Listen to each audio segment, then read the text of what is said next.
Human sweat has been declared illegal in all council territory. The announcement echoed through the Grand Chamber, and for a full 3 seconds, nobody moved.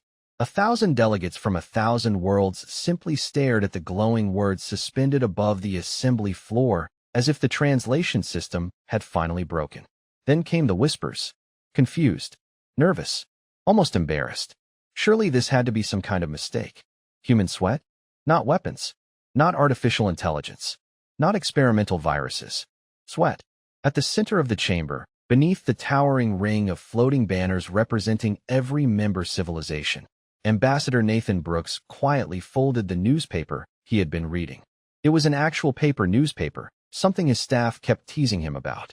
He placed it neatly beside his coffee, adjusted the cuff of his navy blue suit, and looked toward the council speaker without the slightest hint of panic.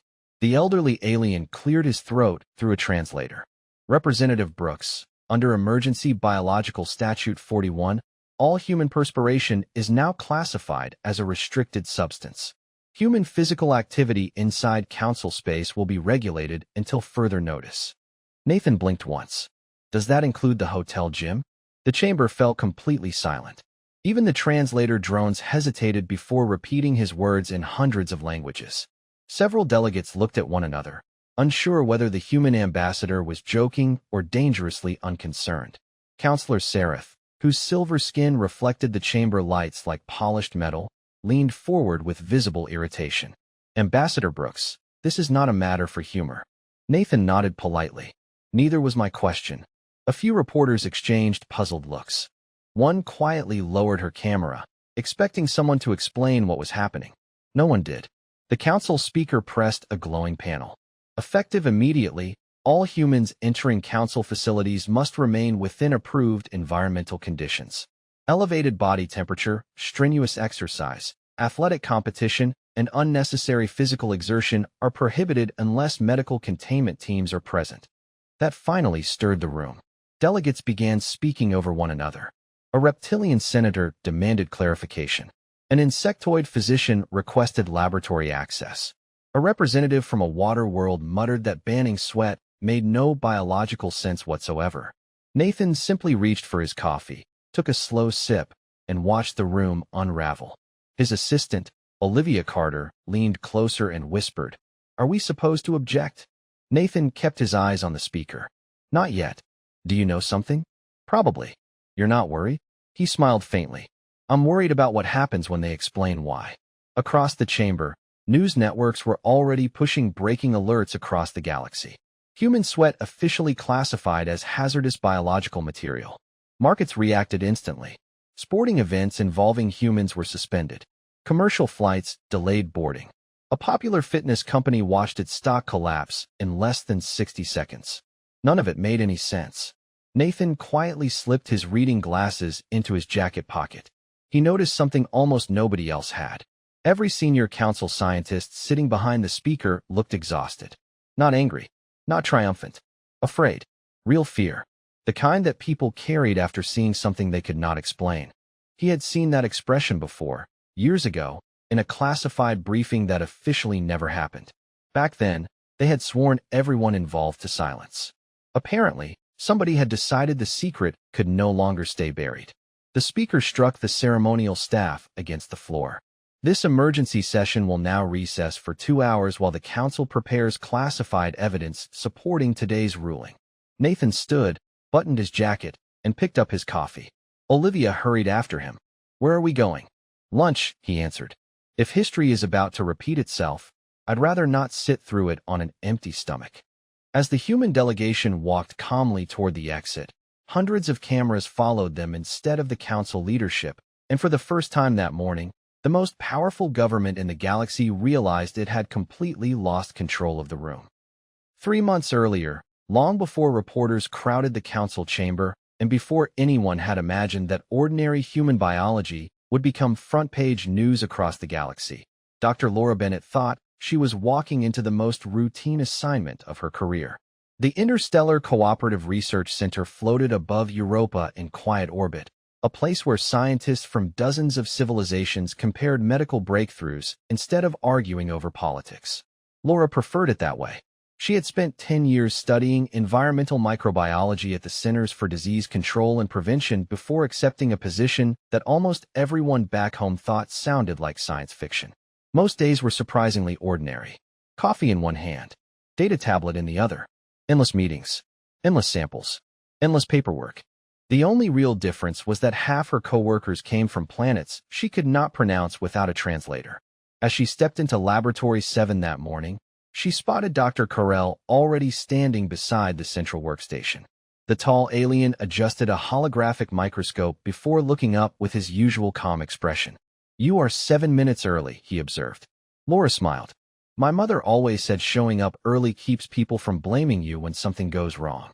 Carell tilted his head. "That appears statistically inaccurate." She laughed. "Welcome to Earth parenting." Their partnership had become unexpectedly famous inside the research station. Human adaptability fascinated Carell, while Laura was equally curious about how alien immune systems had evolved on completely different worlds. Their latest project sounded almost boring on paper. They were comparing how different intelligent species regulated body temperature under physical stress. Nothing classified, nothing dangerous, just biology. Around them, technicians prepared volunteers from several member civilizations. Environmental chambers adjusted humidity, gravity, and atmospheric pressure to match each participant's homeworld. A cheerful intern named Megan rolled a refrigerated sample card across the room. "Morning, Dr. Bennett. Your human samples are ready." Laura nodded. "Thank you, Megan." Carell examined the labeled containers with visible curiosity. "Your species continues to cool itself through liquid evaporation. Remarkably inefficient by coalition standards." Laura shrugged. "Maybe. It has worked pretty well for a few 100,000 years. Efficiency is measurable. So is survival." Carell paused for a moment before giving a slight nod. "Acceptable point." The exchange drew quiet smiles from several researchers nearby. They disagreed constantly, but neither took it personally. That was exactly why the project had been successful. By lunchtime, dozens of environmental simulations had produced perfectly predictable results. The aquatic delegates reacted one way. High-gravity species reacted another. Every chart matched decades of published research. Laura stretched her shoulders and glanced toward the break room. "You want coffee?" Carell looked confused. "Your stimulant beverage has little nutritional value." That was not the question. After a brief pause, he answered, "Then yes." They had barely reached the doorway when emergency lights flickered for less than 1 second before returning to normal. Nobody seemed alarmed. Equipment occasionally reset during orbital power balancing. Megan looked over from the sample card. "That was weird." Another technician waved dismissively. "Just another systems hiccup." Laura almost kept walking. Almost. Something caught her attention. One of the environmental monitors displayed a reading she had never seen before. Inside a sealed observation chamber, several completely unrelated microbial colonies were beginning to behave identically. Not dying. Not multiplying. Synchronizing. She stepped closer without saying a word. Carell followed her gaze. "Dr. Bennett," he said quietly, his voice suddenly stripped of its usual confidence. "I believe we have just observed something that should not be biologically possible." Laura stared through the observation glass, convinced the monitor had glitched. Every microbial colony inside the sealed chamber had been collected from a different world. Different chemistry, different evolutionary history, different environmental requirements. They should have ignored one another completely. Instead, they had begun changing in perfect synchronization, almost as if they had received the same invisible instruction. "Run the diagnostics again," Laura said. Megan was already typing. "I am running them now. Sensors are green across the board. No contamination alarms. No hardware failures." Carell folded 2 of his long arms behind his back, while another adjusted the holographic display. "Increase magnification to 12,000%. The image expanded until individual microorganisms floated across the screen like tiny drifting stars. Laura frowned. "They are reorganizing." Carell answered quietly. "They are communicating." That sentence made the room noticeably quieter. A technician from the Aquatic Research Division looked up from another workstation. "Communicating across species?" Carell did not answer immediately. He continued studying the data as more numbers streamed across the display. Laura stepped closer. "That cannot happen. Neither should this." Another alert chimed. Then another. A nearby culture containing damaged regenerative cells suddenly began repairing itself at nearly 3 times its normal speed. Across the room, an entirely different sample unexpectedly stopped growing altogether. Neither outcome matched anything in the existing literature. Laura rubbed her forehead. Somebody isolate every variable. Temperature, humidity, atmospheric pressure, nutrients, everything. Megan looked nervous now. Dr. Bennett, there is one common factor. Laura turned toward her. What? The young intern hesitated before pulling up the laboratory log. Human sample HN42 entered the shared environmental cycle exactly 4 minutes before the changes started. Laura looked at the identifier. That is impossible. HN42 is only a standard perspiration sample. Carl slowly turned toward her. Explain the word standard. She almost laughed. Exactly what it sounds like. Sweat from a healthy volunteer after 30 minutes on a treadmill. Carl remained perfectly serious. Then perhaps humanity's definition of standard requires revision. Before Laura could respond, another researcher hurried into the laboratory carrying a tablet. Dr. Bennett, we have duplicate results from Laboratory 9. Laura blinked. 9 is 2 floors away. Yes. Different ventilation? Yes. Different equipment? Yes. Different technicians? Yes. The researcher swallowed. The only thing both laboratories share is that they received human biological reference samples this morning. Laura felt a knot forming in her stomach. Coincidences happened. Science was built on eliminating them one by one. Split the samples, she ordered. Move them into complete isolation. Separate buildings if necessary. The staff scattered without argument. Everyone suddenly understood they were no longer performing routine research. They were investigating something no textbook had prepared them for. An hour later, Laura and Carl met inside a secured observation room overlooking 3 independent laboratories. Every sample had been isolated. Every air filtration system had been replaced. Every instrument had been recalibrated. Yet the same pattern continued unfolding in each location. Carl quietly spoke first. The phenomenon followed the sample. Laura crossed her arms. Not the equipment.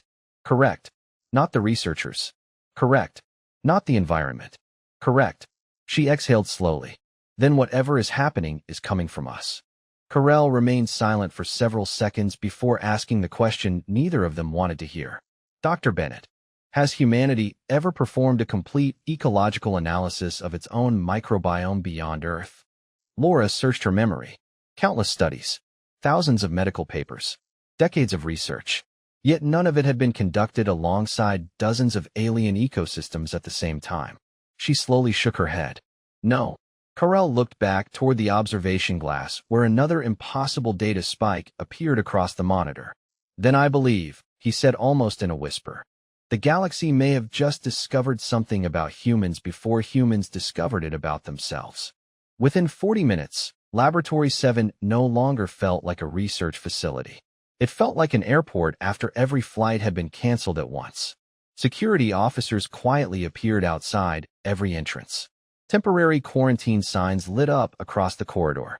Scientists who had spent years laughing together over coffee suddenly spoke in careful whispers. Nobody had ordered them to panic, but everyone could feel the atmosphere changing. Laura stood in front of the central display, while dozens of live feeds streamed across the wall. Every isolated experiment was producing the same impossible pattern. Different alien microorganisms reacted differently, but they all reacted. Some became unusually active. Others slowed almost to a standstill. A few species displayed accelerated tissue repair that no known medical treatment had ever achieved. Nothing about the responses followed any established biological model. Megan approached carrying another tablet. Dr. Bennett, 3 more stations have confirmed the effect. Laura looked up. 3. Laboratories on Luna, Titan, and New Geneva Station. They all requested human control samples after hearing about our preliminary data. Laura sighed under her breath. Who authorized sharing unfinished results? Megan hesitated. Nobody. They copied the request through the research network before the security lockout. Carell looked toward Laura. Then this is no longer a local event. Before she could answer, every screen in the laboratory suddenly switched to the same blue notification. Authorization level Omega. All current research is hereby suspended. A calm synthetic voice filled the room. Please remain at your assigned workstations. Representatives from the Galactic Scientific Oversight Committee are now assuming jurisdiction. Several researchers exchanged uneasy glances. Laura quietly muttered, "That was fast." Carell replied, "Too fast." The main door slid open. 5 officials entered wearing identical gray uniforms without any scientific insignia. They carried no laboratory equipment, only encrypted data cases. Their leader introduced herself simply as Inspector Vesh. "Dr. Laura Bennett." "Dr. Carell, thank you for your cooperation." Laura folded her arms. Cooperation usually starts with someone explaining why my laboratory just became a government building. Vesh smiled politely without answering the question. "We require access to every human biological sample currently stored within this facility." "Why?" "National security." Laura almost laughed. Human sweat is now a national security issue. Vesh maintained the same perfectly controlled expression. "Galactic security." Carell stepped forward. "Inspector, the data remains incomplete. We have not established causation. You have established enough." Laura noticed something odd. None of the inspectors looked curious. They were not asking scientific questions. They already seemed to know what they expected to find. "Have you seen this before?" she asked. Vesh's eyes met hers for just a second before looking away. "That information is classified." Laura felt her heartbeat quicken. "So this is not the first time." No answer came.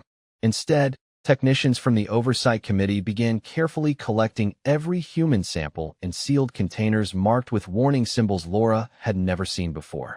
Megan whispered beside her, "They are treating them like radioactive material." Laura quietly replied, "No, they are treating them like evidence." As the final storage case disappeared through the doorway, Carell remained unusually still. "Dr. Bennett, what is it?" observed the inspectors. Laura looked again. Every one of them wore sealed gloves, despite the laboratory being certified contamination-free. None made direct skin contact with any surface where the human samples had been handled. That was not standard procedure. That was fear disguised as protocol. A notification chimed on Laura's wrist communicator. Mandatory appearance. Emergency session. Galactic Council Scientific Committee. Attendance required immediately. She looked at Carell. Whatever this is, it just moved out of the laboratory. Carell gave a slow, uneasy nod. And into politics. That is usually where scientific truth becomes the most dangerous. The Council Science Annex looked nothing like the grand chambers shown on the news. There were no towering banners, no polished speeches, and no cameras floating overhead. It was quiet, almost uncomfortably so. Thick soundproof walls swallowed every footstep as Laura Bennett and Dr. Carell followed Inspector Vesh through a series of security checkpoints that seemed excessive for a scientific hearing. Each doorway required another scan, another identity confirmation, another silent guard. Finally, they entered a circular archive room buried beneath the council complex. The shelves stretched upward nearly 50 feet, filled with physical storage cases instead of digital servers. Laura raised an eyebrow. "Paper records?" Vesh answered without slowing down. "Some information is considered too sensitive to exist on a network." That sentence lingered in Laura's mind. Vesh stopped before a steel cabinet protected by 3 mechanical locks and 1 biometric seal. She placed her hand on the scanner. A soft click echoed through the room. Inside rested a single weathered file box marked only with a faded symbol that Laura did not recognize. Carell stared at it for several seconds.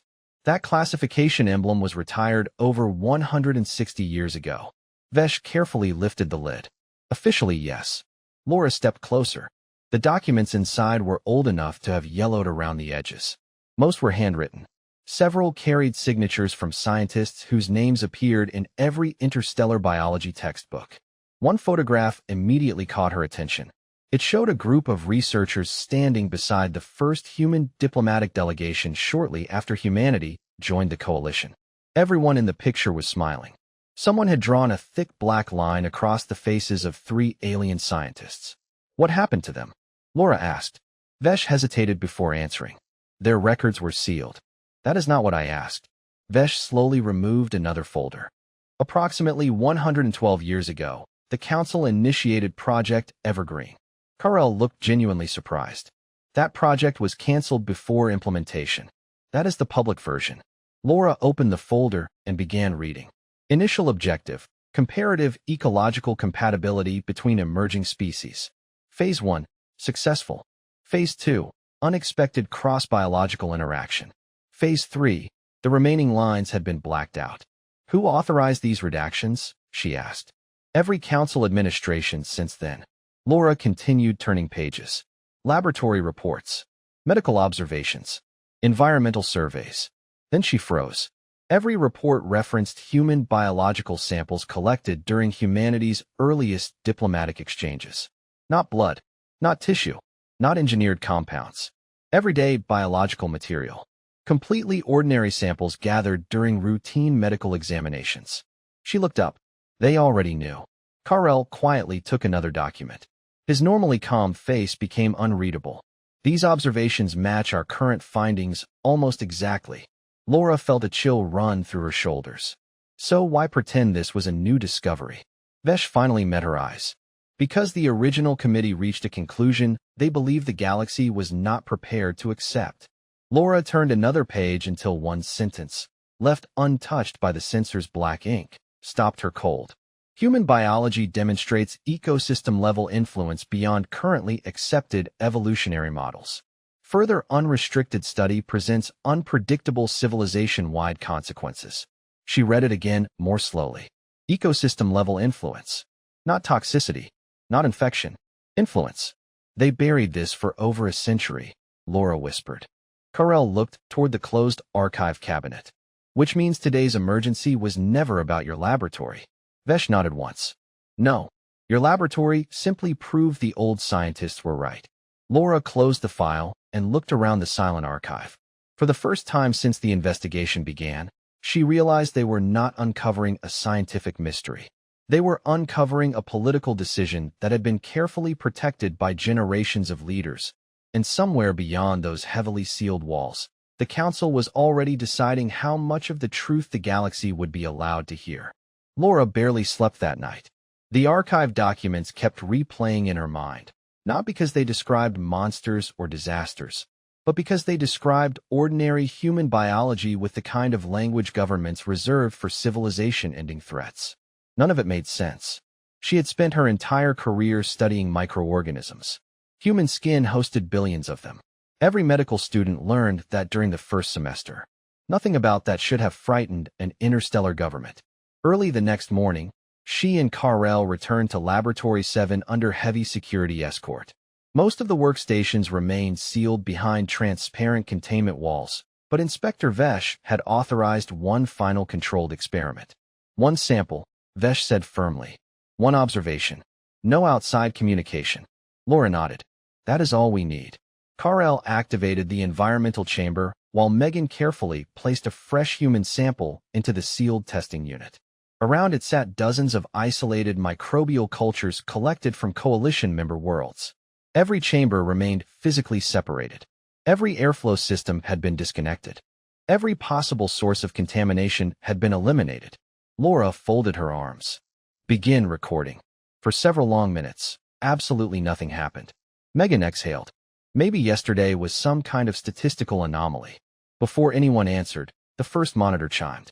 One microbial colony from an icy moon reorganized into a more stable structure.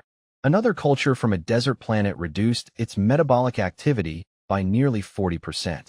A third sample from a high-radiation world unexpectedly increased its cellular repair rate. Laura watched the graphs rise and fall. None of them are behaving the same way. Carl nodded.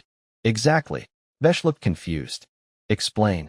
Laura stepped toward the display. If this were a toxin, every species would show similar damage. She pointed toward another graph. If it were an infection, we would see the same pattern spreading across every sample. She moved her finger across half a dozen live feeds. Instead, every ecosystem is responding differently, almost like each one is adapting according to its own biology. Carl quietly added, the human sample is not forcing change. It is interacting with what already exists. Silence settled across the room. Laura suddenly understood why the old reports had used the word influence instead of contamination. Human biology was not acting like a weapon. It behaved more like a catalyst. It accelerated existing biological processes without dictating the outcome. Your predecessors misunderstood the observation. Vesh did not answer immediately. Instead, she opened another classified report from the archive and quietly placed it on the table. Laura read the final paragraph written by one of the original researchers more than a century earlier. Human biology evolved on an ecosystem of extraordinary microbial diversity. Contact with isolated extraterrestrial biospheres may produce beneficial or disruptive adaptation depending upon local ecological stability. Extreme caution is advised. Laura looked up. They knew it was not a biological attack. Vesh gave a slow nod. Yes. Then why did the council hide the distinction? Vesh's expression hardened. Because fear spreads faster than scientific nuance. Carell remained unusually quiet before speaking in a low voice. If the public believes humans carry an unpredictable ecological catalyst, many worlds would demand complete isolation. Laura looked through the observation window where the tiny cultures continued quietly adapting inside their chambers. Nothing about the scene looked dangerous. No alarms. No chaos. Just life responding to life. Yet somewhere beyond the laboratory walls, politicians were preparing emergency legislation based on fear instead of understanding. And Laura realized that proving the science might be far easier than convincing the galaxy to believe it. The emergency hearing was held behind closed doors, but nothing stayed secret for long inside the Galactic Council. Rumors had already spread through government offices, research institutes, and financial markets. Some claimed humanity had developed an invisible biological weapon. Others insisted Earth had been hiding forbidden genetic engineering for centuries. By the time Laura Bennett entered the hearing chamber beside Dr. Carell, the truth had already been buried beneath a mountain of speculation. Ambassador Nathan Brooks was waiting near the center of the room with a cup of coffee resting beside a thick leather notebook. He looked up as Laura approached. Long couple of days? Laura gave a tired smile. You have no idea. Nathan closed the notebook. Actually, I think I do. Around the circular chamber, senior council members settled into their seats while legal advisors whispered into translation devices. Inspector Vesh quietly placed the archived documents on the central table. Counselor Sareth spoke first. Dr. Bennett, your laboratory findings have caused unprecedented concern across member worlds. Laura nodded. I understand. Then you understand why emergency restrictions became necessary. She looked directly at him. No. I understand why people became afraid. That is not the same thing. Several delegates shifted uncomfortably. Nathan remained silent, watching the exchange without interruption. Sareth activated the chamber display. Graphs, laboratory images, and microbiological reports floated above the table. Can you guarantee that prolonged exposure to human biological material presents zero ecological risk? Laura answered honestly. No scientist can guarantee zero risk for any ecosystem. Sareth leaned forward. Then the council acted responsibly. Laura shook her head. Only if you include the rest of the sentence. She stepped toward the display and enlarged one of the archived reports. Your own historical research concluded that human biology does not attack foreign ecosystems. It interacts with them. Sometimes the results are beneficial. Sometimes they require careful observation. That is why scientists perform research instead of writing laws after one experiment. The room became noticeably quieter. Carell stood beside her. Every verified observation supports Dr. Bennett's conclusion. One delegate raised a hand. Then why were the original reports classified? Nobody answered immediately.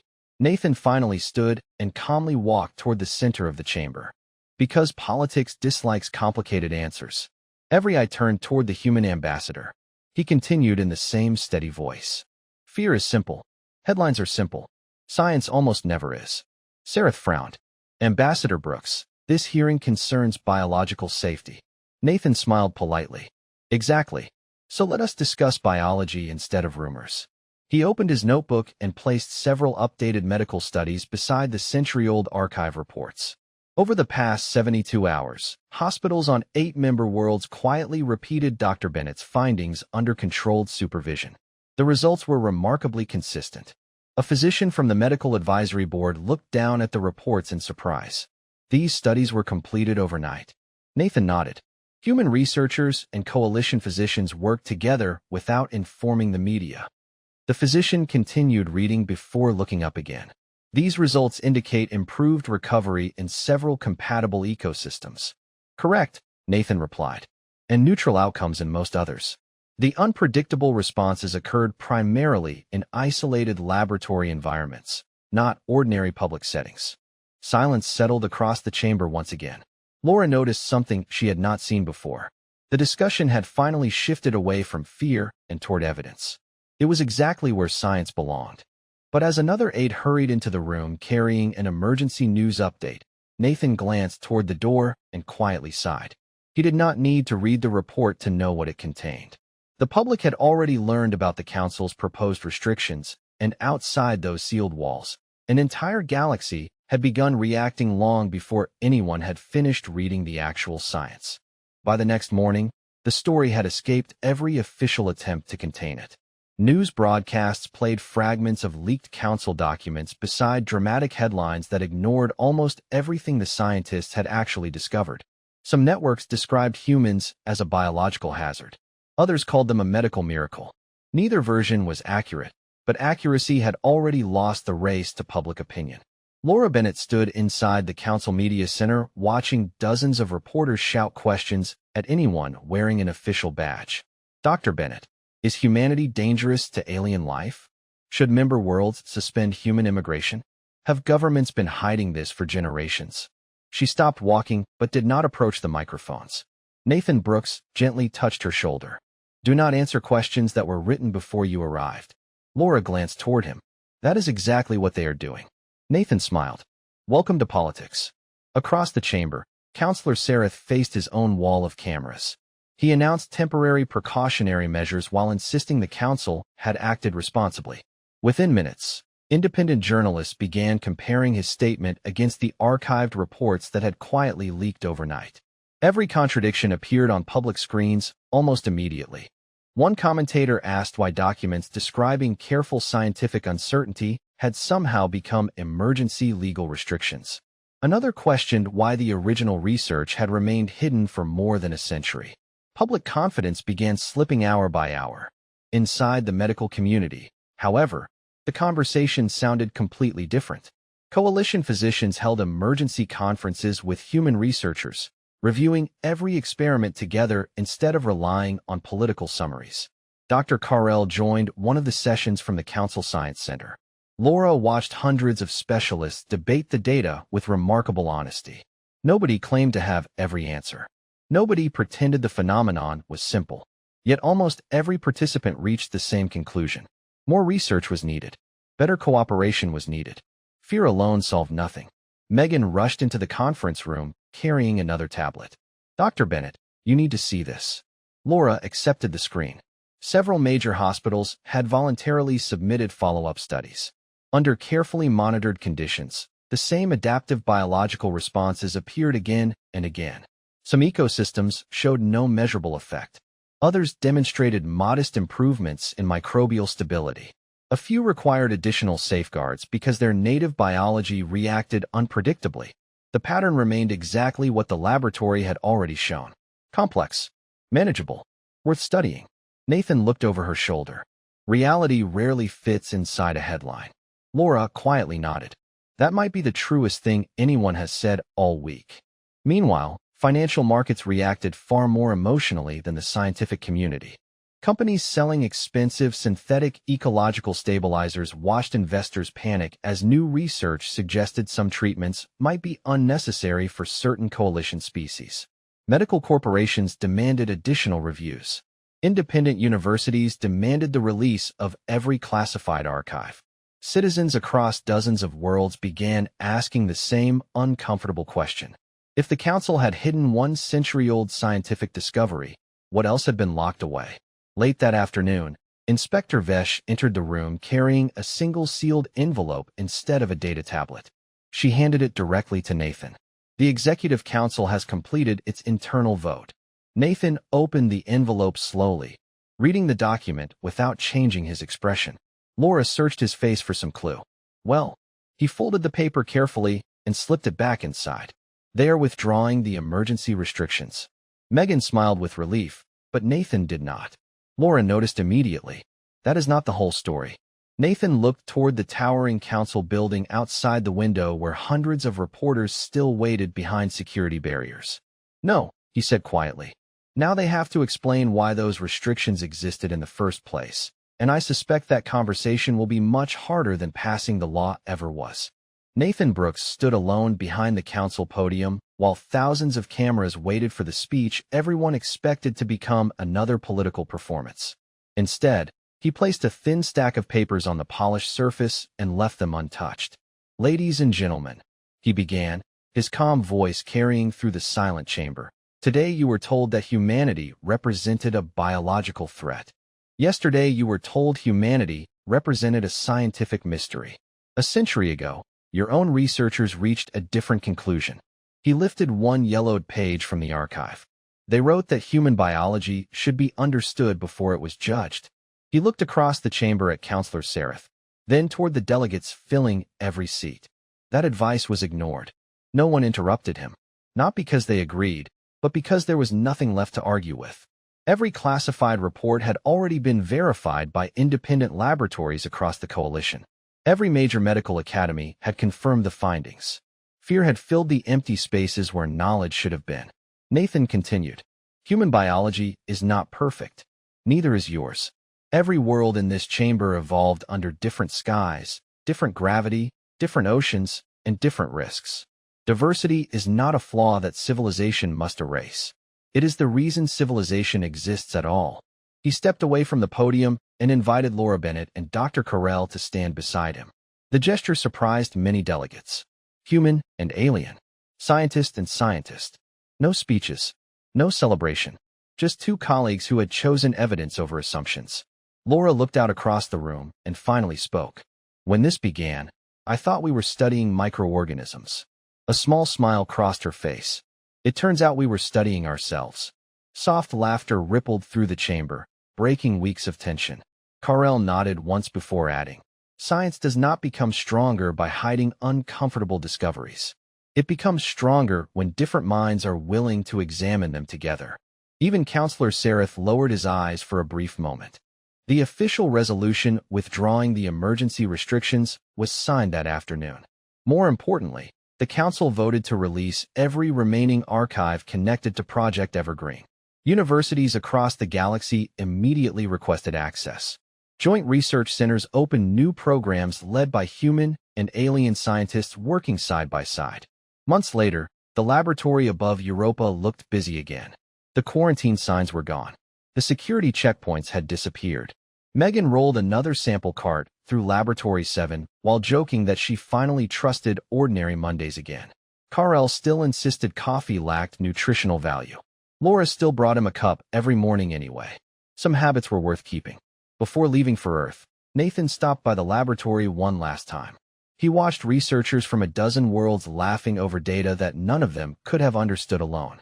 Laura walked beside him toward the observation window. "Do you think they learned anything?" she asked. Nathan smiled as he looked through the glass at people who only weeks earlier had been separated by fear and suspicion. "I think they remembered something they almost forgot." "What is that?" He answered without looking away. "The unknown is not an enemy. It is an invitation." As Earth slowly turned beneath the station windows, blue and quiet against the darkness beyond, the galaxy finally understood that humanity had never been dangerous because of what made it different. Humanity had always been dangerous to prejudice itself, because every time someone chose curiosity over fear, another invisible wall between worlds quietly disappeared.